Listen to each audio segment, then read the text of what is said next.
Alors, Francine de Fernand, non, pas Fernand, Ferland et Boileau. C'est le nom d'une ville, ça doit être un village, là. Ferland et Boileau. Qu'est-ce qu'ils ont fait, Ferland et Boileau, pour se ramasser dans sa pancarte à l'entrée de la ville? Ferland et Boileau. Moi, juste ça, je suis crampée. Ferland et Boileau, moi, je vois Mario Bros, là, tu sais, les deux frères. Je vois ça, moi, je vois tout ça. Ferland et Boileau. Je trouve ça drôle. Boileau, c'est un drôle de nom aussi, Boileau. Bon, plombier, c'est sûr. Alors, Francine. Une personne qui a fait un testament devant notaire décède et la procédure normale a été exécutée. Je trouve ça drôle parce que vous me parlez, Francine, à la troisième personne. Je recommence. Une personne qui a fait un testament devant notaire décède et la procédure normale a été exécutée depuis 6 mois lorsqu'un présumé fils naturel du défunt se présente et exhibe un testament holographe qu'il dit de la main de son père et qui contient des dispositions assez différentes de celles qui ont été exécutées à la suite du décès aux fins du testament notarié. Que va-t-il se passer? Ça, c'est digne d'une vue. Moi, en 31 ans de pratique, presque 31 ans de pratique, j'ai pas vu ça. Je souhaite pas voir ça non plus parce que c'est en bon québécois, c'est le bordel total. Premièrement, que va-t-il se passer? C'est sûr que le fils présumé, premièrement, il va falloir qu'il éprouve qui est le fils, donc tels ADN. Ensuite, qu'il fasse vérifier ce testament holographe-là par la cour, parce que un testament holographe, ce n'est pas applicable au moment du décès. On doit faire une vérification, on doit faire vérifier par la cour. Je montre mes belles cartes que Martine me fait toutes les semaines. Sont-tu belles, hein?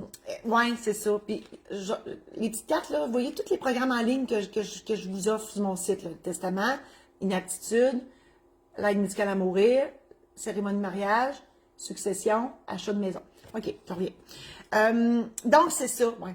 C'est que le testament holographe, il doit être vérifié par la cour avant d'être en vigueur, parce qu'il faut toujours bien voir si c'est vraiment vrai, là, vraiment vrai, pléonasme, écrit de la main, parce que le testament holographe, les conditions, c'est qu'il doit être écrit de la main du testateur et signé par lui. C'est ça, les conditions. Puis j'espère qu'il y a une date, parce que vous me dites qu'il a été fait, en fait, vous me me le dites pas.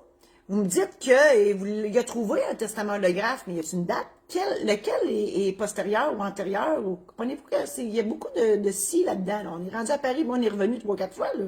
Donc, c'est ça. Fait que bonne chance là, à ce fils présumé naturel avec son testament holographe.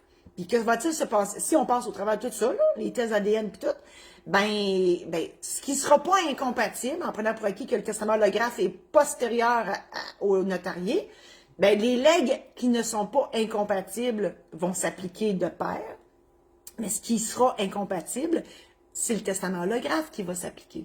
Donc, c'est pas simple. Je vous souhaite bonne chance dans tout ça. Je vous invite à partager la présente chronique à vos amis Facebook.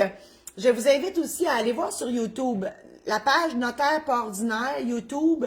Il y en a, on met les chroniques, on exclut la personne qui parle, c'est pas moi qui fais ça, c'est Martine, mon adjointe. On les scinde question par question. Et sont là par sujet. Donc, vous pouvez aller voir là-dessus. Tous les sujets sont là. Je l'ai dit tantôt, je réitère, si vous voulez que je célèbre votre mariage, il me fera plaisir de le faire. Réservez votre date. Il y a juste 52 samedis dans l'année. J'en fais à l'année aussi. Si vous faites ça un vendredi, vous avez plus de chances d'avoir une date. Je dis ça de même. Je peux célébrer votre divorce aussi. Je peux célébrer votre union de fait. C'est nouveau, c'est dans l'air. On peut faire une célébration d'amitié aussi, un gros party. Je peux être là, je fais le clown en avant, puis je fais une petite cérémonie pour officialiser la relation. C'est le fun. Tu sais, hein, c'est ça. Ensuite, je vous invite à visiter, oui, mon site internet, marijosésaint-laurent.com. Il est en rénovation, là, on s'en vient avec plein d'affaires, mais là-dessus, j'ai des programmes en ligne. J'en ai mentionné l'existence tantôt. Donc, un programme en ligne sur les testaments, les mandats d'inaptitude, l'aide médicale à mourir, les mariages, succession et l'achat de la première maison.